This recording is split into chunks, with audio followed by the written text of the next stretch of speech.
If you're a leader or an aspiring leader in the business of lifelong learning, you're in the right place. I'm Celisa Steele. And I'm Jeff Cobb, and this is the Leading Learning Podcast.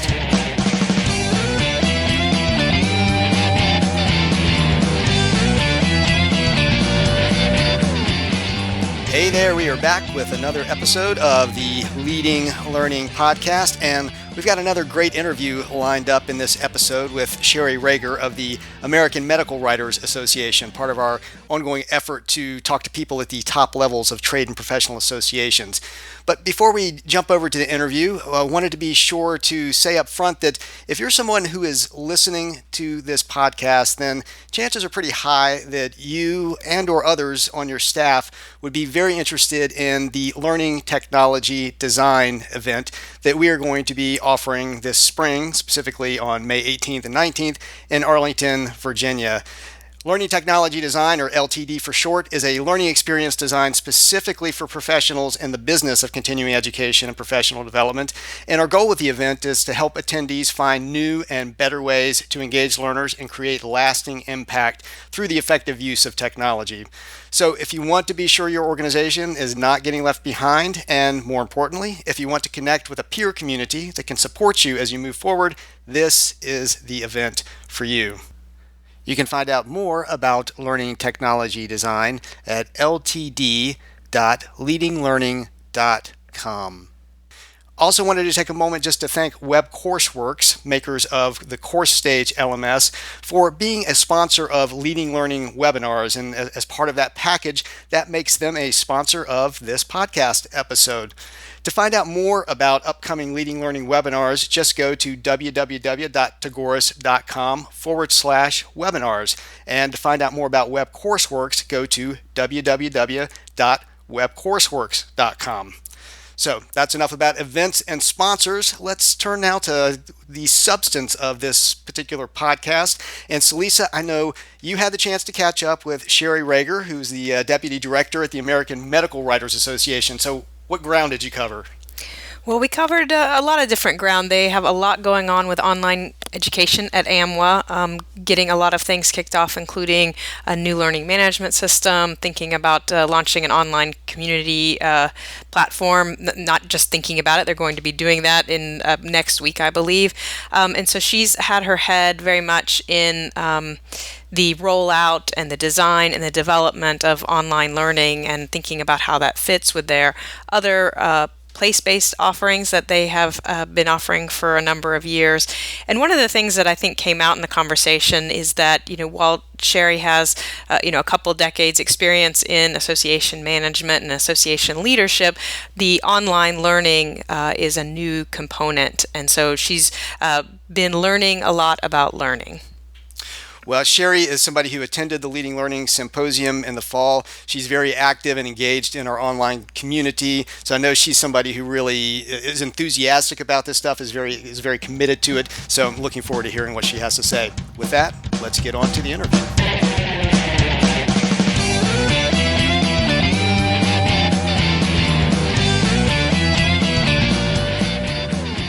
I'm Celisa Steele, and this is the Leading Learning Podcast. Today, I'm joined by Shari Rager. Shari is the Deputy Director at the American Medical Writers Association, and she has over 20 years' experience as a nonprofit and association executive, specializing in organizational leadership and relationship development and program management and member services. And she also, as I found out in preparing for our conversation, worked as a professional actor and singer. So Shari, first, thank you for carving out time for this conversation. And second, while I gave a quick snapshot of your background, I want to give you a chance to say a little bit more about yourself and the American Medical Writers Association, and feel free to sing if you're so moved. As anyone who works with me knows, that is very possible at any time of day. And my children like to say I have a song for every occasion. So if it comes up, I will be willing to go there. Excellent. But thank you for having me. I really look forward to our discussion today. As you mentioned, I'm currently with the American Medical Writers Association. I've been here for about 4 years and have started here really overseeing the parts of the organization that you just mentioned, particularly with an eye towards membership, marketing and communications, and operations and infrastructure. The American Medical Writers Association is the premier resource for medical communicators. And to describe the role of a medical communicator, they are professionals who write, edit, and develop materials about medicine and health. It's a broad description. In specifics, what they do is interpret and present medical and scientific information in an appropriate format and in a manner that's appropriate for their target audience. And AMWA, ultimately, our mission here is to promote excellence in medical communication and to provide educational resources in support of that goal. So education has always been a very important and integral part of AMWA's offerings. My focus until recently was just on all of its other programs and services. Yeah, and so I know that your involvement with the online education program at AMWA is relatively new for you, and so could you tell us a little bit about how you inherited that and how that kind of fits in with the place-based education in terms of an overall sense of the offerings that you have to your members?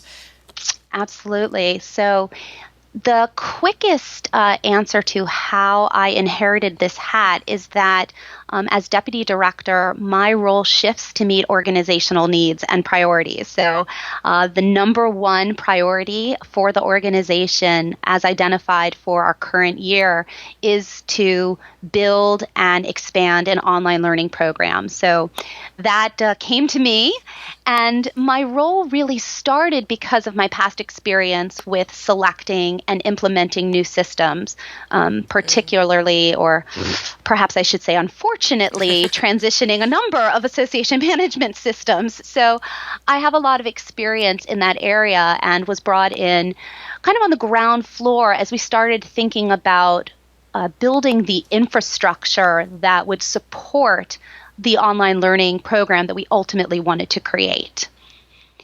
And you asked about AMWA's in-person experiences that we offer for education. And that has really always been the core of what AMWA offered to its members and to the medical communication field. They are 3-hour intensive, high-touch learning experiences that take place once a year at the annual conference and then occasionally throughout the year at regional and chapter events. So it was a very in-person focused learning experience. About 10 years ago, the organization did identify the need to have their education program more accessible. And that led to the publication of 7 workbooks that focused on what the organization considers essential skills for medical communicators. So not surprising that an organization of writers went from in-person to written materials. Right. But it's no longer meeting the needs of our community to have just in-person and these self-study publications. We heard from the community loud and clear. We certainly knew from our own needs and experiences that online needed to be part of the offering mix. Well, great. Yeah, so I love that you're listening and also aware of it yourself and just moving forward with that. And so as you've taken on this online learning, what have been or what are some of your biggest challenges and speed bumps as you've really gotten kind of more hands-on?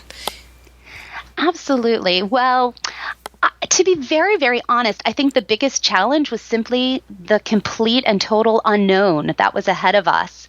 I think what's really important is that our pathway to online learning can be informed by best practices and supported by consultants in the industry. But at the end of the day, it's our pathway, our audience, and our content. So we were really charting a new course. And this really wasn't anyone's area of expertise here on staff. So we did tap into consultant support. We did harness some existing staff with related experience in adult education, even though it was more in the in-person side of things, to come up with a team to build a strategy and then begin to move forward on our new charted course. Great. And so, the unknown is the big challenge. What have you seen or what are you seeing as kind of the biggest opportunities and possibilities? Where do you want to take AMWA's online education? Great. Well, one of the things that was a big challenge at the beginning was very much thinking about the fact that a 3-hour workshop or a 100-page publication was not going to easily fit into the online education system lickety split. It was going to be, we had to really think about, okay, what content do we have that will fit well in our system and meet the needs of our audience? So that's been a challenge for us. As I said, we had some outside consultants provide some helpful information about best practices and ways to get started and repurposing existing content. But we got a couple months into the process and realized that for us, it was really duplicating some of the content that we already had, and that some of the content that we already had really wasn't in a place to be shortened. They were broad-based, they were detailed, and we needed to take more time to think about how to bring those to the online environment. So that's now part of our plan for the coming year, next year. In this first year, we kind of switched gears a little bit. And even though we didn't plan to start from scratch, we found that building new activities based on the needs that our members told us they needed. We had done a needs assessment survey, as well as recently we had done a strategic planning survey. So from the data that we got from those two sources, we really took a look at where our gaps were in our education program and tried to create some new activities that could launch the system so people could really get a sense of what online education had to offer and how it could be different than their other experiences with AMWA. That's great. So, and maybe I'm making an incorrect assumption here, but you talked about sort of some best practices that you got from consultants, but that ended up not really feeling right. I mean, were those things like, well, take your top sellers and put those online? Was it that sort of thing, or? That is exactly right. So what we were told, and I don't think it's bad advice. I just think that you have to take the advice and modify it for your audience and your organization. But yes, it would be very easy for us to take, for example, some of the content from our self-study modules and put that online. But our self-study modules sell extremely well, even though they are old school publications. And yes, people hate to pay for shipping, but at the end of the day, they're very well rated, and it's a good experience for those who do still harness the opportunity to learn in that way. So what we found was that was not going to help us grow our education, expand our offerings, nor was it going to help us really provide a new experience. Then that's really what we wanted to do, is kind of differentiate what this online learning experience was going to be like. We didn't want to try to recreate what we already had, and we also didn't want to undermine or devalue what we already had. They're all very important parts of our educational offerings, but they're all unique from one another. That's great. And so I know as part of what you're doing with online learning, you've launched a learning management system, and that happened recently, correct? Yes. So we actually just launched the learning management system at the end of 2015, December 1st to be exact. So it was very exciting. I think what's interesting is what is the definition of launch? Right, So right. We had two launches.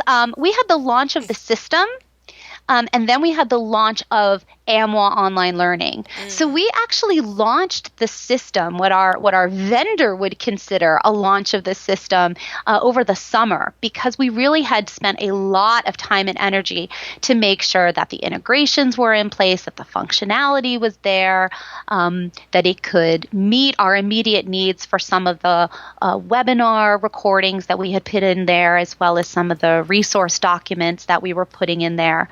What we didn't have was our new online learning, our new interactive online learning, the whole reason, right, to say this is new, this is exciting. We didn't have that ready yet. So we had the system launched in the summer, but the new offering, AMWA Online Learning, launched in December. Great. And so what has that experience been like so far? I guess if we December 1st, or, a little over 2 months into it. Well, I would say that if you build it, they may come, but they may not buy. So what we are experiencing right now is that people are really excited. They're logging in, they're checking it out, they're asking us questions, they're downloading the free resources, because we did put a bunch in there for our members. We're kind of forcing them into the system for some things that they used to be able to find just, kind of on our website. We're now asking them to go into the system to find, but it's still free. Sales are slow, but that's okay. We're expecting that. We only have a few online activities in there right now that are kind of what's new and what's exciting. So we're expecting that to grow. So we're really thinking of the first 6 months, which happens to be our second half of our fiscal year, to be that growing period. And then we have stronger goals as we add more of the content by the end of June for next year, with regards to revenue growth. Gotcha. So when you were thinking about the launch of the online education, how did you plan for that? What was that sort of timeline like? I mean, it sounds like we've heard at least that, the learning management system went live in the summer, and then it was not until December where there was content out there, and you were really marketing it. But even if you back up even further, sort of, Sure.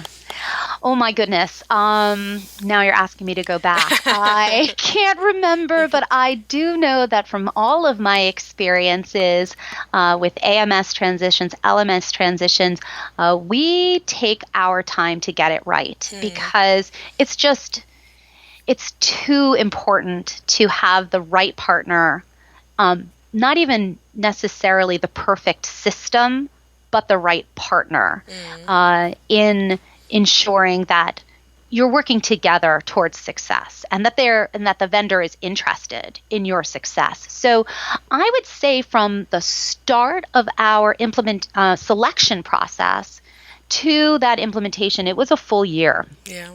And so we took a lot of time to, identify what our needs were and think about the type of partnership that we wanted.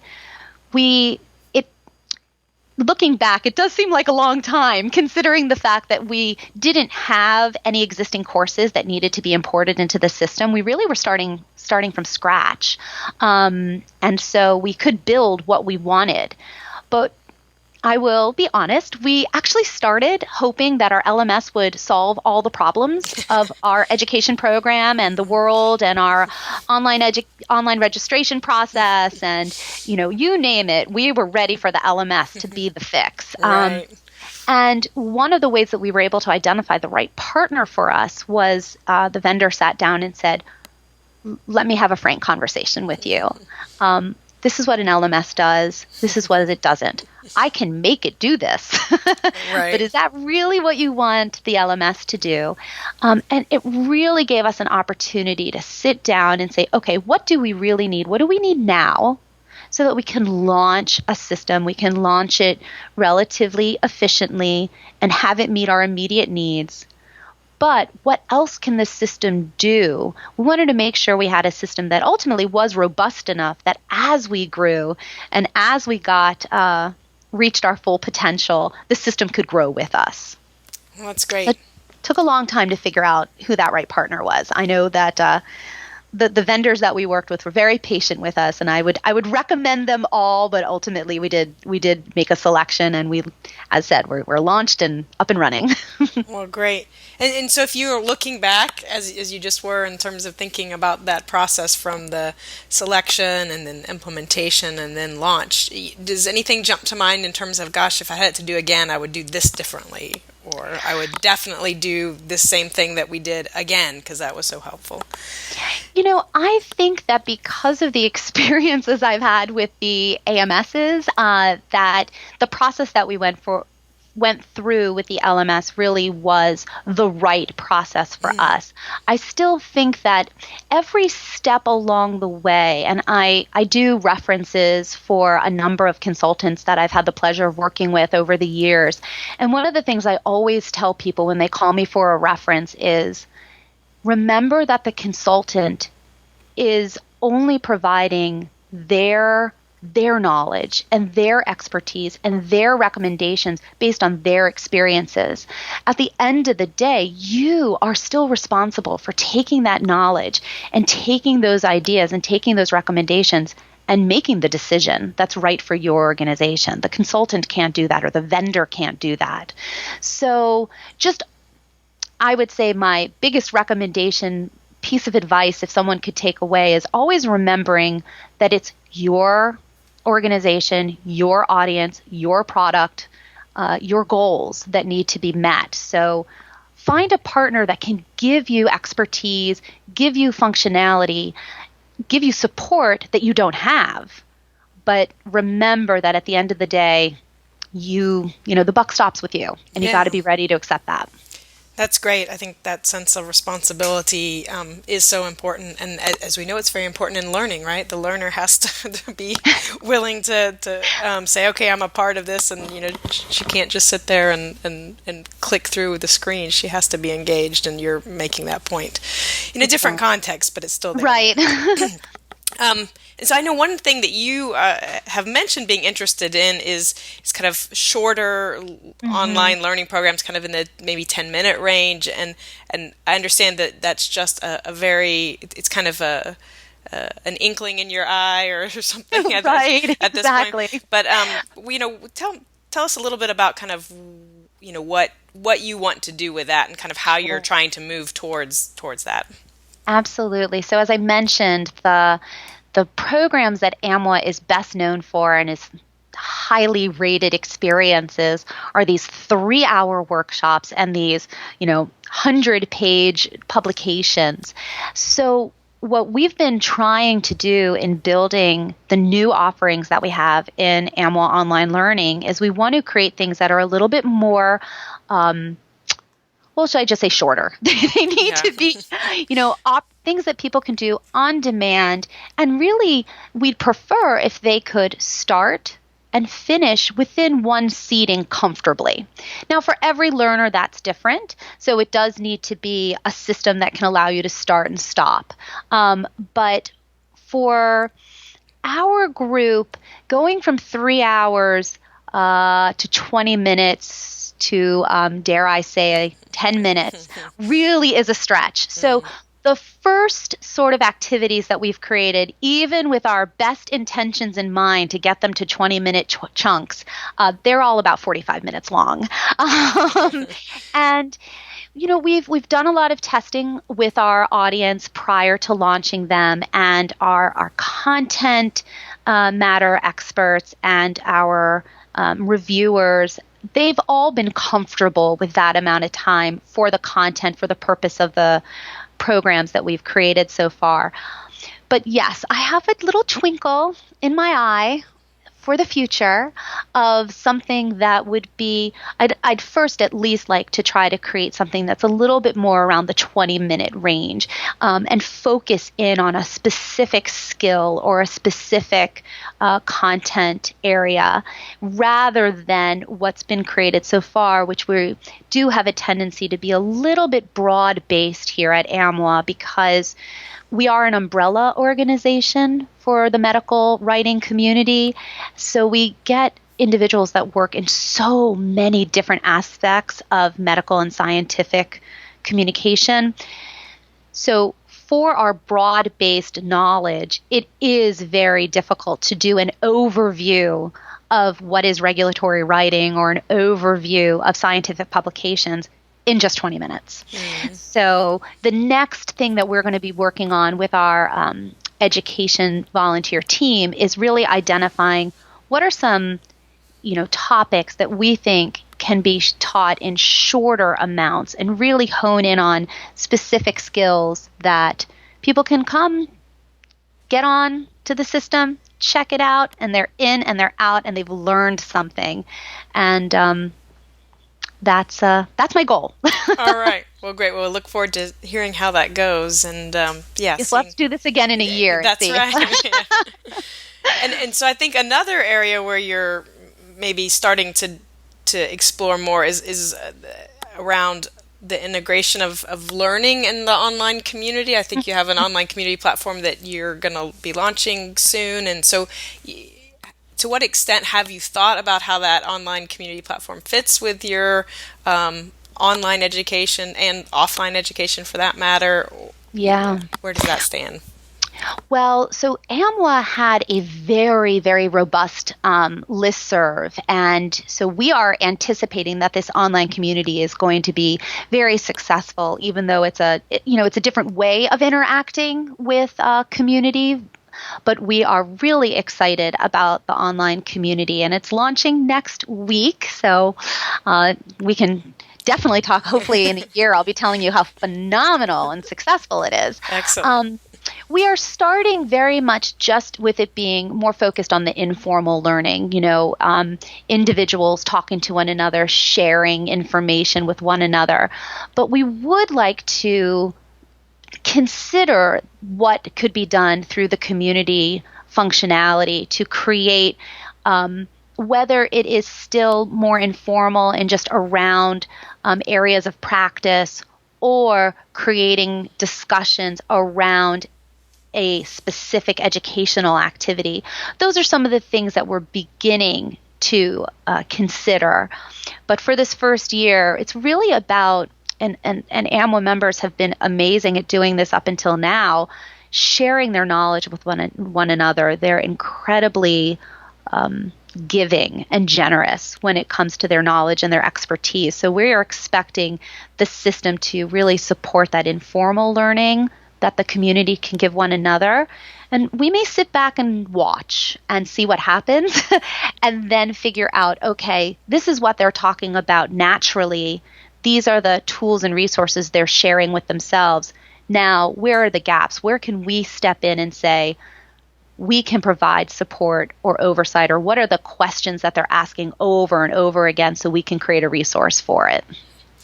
It seems like in a number of your responses and the stories you've shared, it just seems that there's kind of a culture at AMWA of, you don't have to do everything quickly, that you can take the time and you can plan and you can be thoughtful.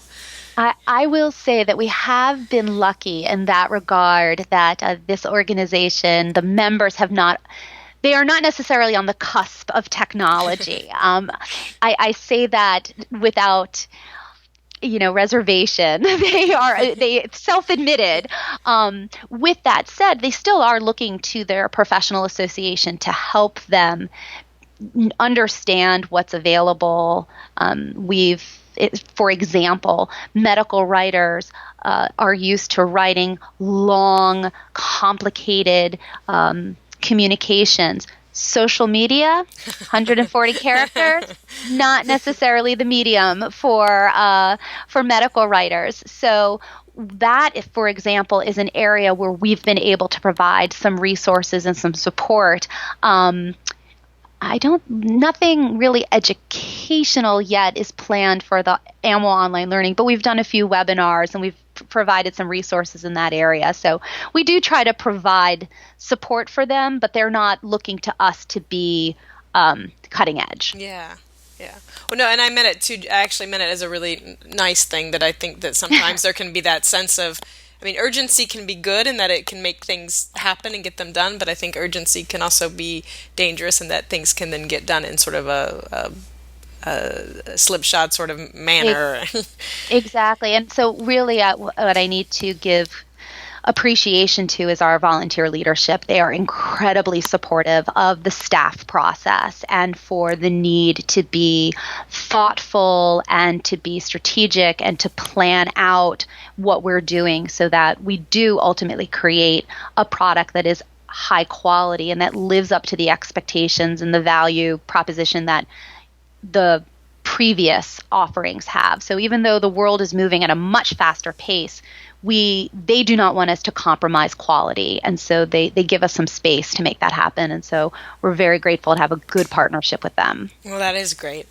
And kind of speaking about then some of the structural elements of AMWA, I mean, you're a small staff. Yes. And how many staff are you? You're 8? Oh, currently 9. 9, okay. Yes, grown a little bit. Okay. Mm-hmm. And I know that you came to the Leading Learning Symposium in October, and I know one of the things you had sort of shared is that after you went back that you were kind of looking for a new position to sort of support the online education, but maybe other things too. And so Right. I just wanted to see if you would talk a little bit about kind of how you went about making the case for more resources and staff and Sure. or how you are making that case to the extent that you're continuing to look to grow. Well, we just got out of an executive committee meeting last week and really had a very fruitful discussion about our limited resources and thinking about where we wanted to put those limited resources. And online learning was yet again confirmed as the number one priority for the organization, not just aspirationally, but where we'll be willing to make investments. With that said, there still are limited resources, so we can't just, create a new staff position. But what we can do is realign some of our existing staff to make sure that we put the talent and the resources towards the online learning program and help release them of the time and effort that they're putting into processes and procedures and some programs as well that are not as they're not as important to the organization as they were perhaps just a few years ago. And so again, that partnership with leadership so that they understand that in order to, I can't get a new staff position, not right now. We need to bring in more revenue, and I'm confident that's going to happen. But until then, let's make sure that we are structuring our expectations of staff and their major job responsibilities towards our focus on online education. That's great. I mean, it's sometimes the solutions can be so simple. I mean, I think just that idea of rethinking, reevaluating what responsibilities and goals are for staff makes so much sense to make sure that it does align with higher level strategy. Right, and we tend to do that a lot. I don't know if every small staff does it, but certainly in my experience, when you have such a small staff, especially as we said, even though they give us time and space to be thoughtful about things, things are moving at an incredibly fast pace. So I feel like almost every 3 to 4 months, we are sitting down, we're taking a look at staff, we're taking a look at what they do, and trying to make sure that the work that's being done is aligned with where we're trying to go. That's great. And so we're coming to the end of our conversation, so I just have a couple last questions for you, and one of them is just to ask you how you approach your own personal lifelong learning. How do you make sure that you're continuing to learn and grow? Well, right now I am pursuing a master's degree in nonprofit management. So that takes up pretty much all of my free time for personal lifelong learning. But, I would say, speaking of online communities, I participate in a number of them, ASAE as well as the Leading Learning community, and I find those invaluable. Learning from my peers and reading their posts and blogs and white papers that they recommend. It's just, that is the most relevant content to the sorts of issues that are coming up for me on a daily basis. So I really value participating in those communities. And then I also feel that it's important to have some breathing room, not just for learning, but for absorbing the information that you've received and for thinking creatively. So, when you're really busy, it's sometimes hard to think creatively. So, I try to make sure I find time for exercise.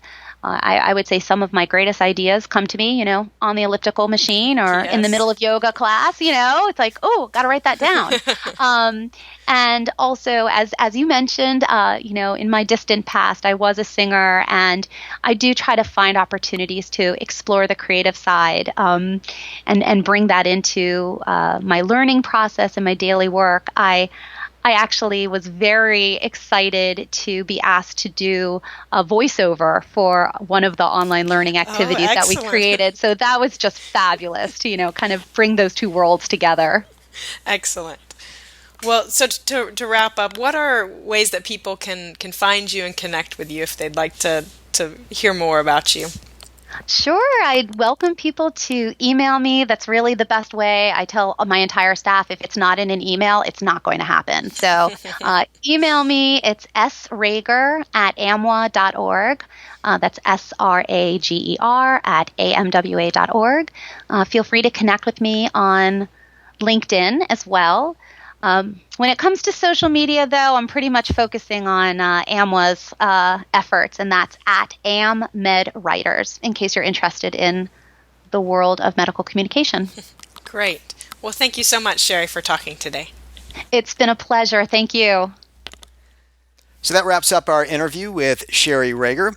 As we are exiting here, wanted to again be sure to mention the Learning Technology Design event, or LTD, that will take place in Arlington on May 18th and 19th. And we sure hope you can join us for that. You can find out more at ltd.leadinglearning.com. Also wanted to again thank WebCourseworks for being a sponsor of our webinars and by extension of this podcast episode. You can find out more about WebCourseworks at www.webcourseworks.com. To get show notes for this episode, go to leadinglearning.com/episode 22. While you're there, you'll see options for subscribing to the podcast, and we recommend that you do if you are getting value out of the podcast, and we would appreciate it if you would subscribe. We'd also be grateful, as always, if you would take a minute just to give us a ratings on iTunes. All you have to do is go to leadinglearning.com/iTunes. It'll get you to just where you need to go, and it won't take but a minute to give us some stars, write a few comments up, and that helps other folks to find the podcast. And we also hope you will consider telling others about the podcast. You can send a tweet by going to leadinglearning.com/share. That auto-populates a tweet that you can use, or if tweeting isn't your thing, you can grab that text and use it in the social network of your preference, or just share in your own words how wonderful you think this is. So thanks again, and we'll see you next time on the Leading Learning Podcast.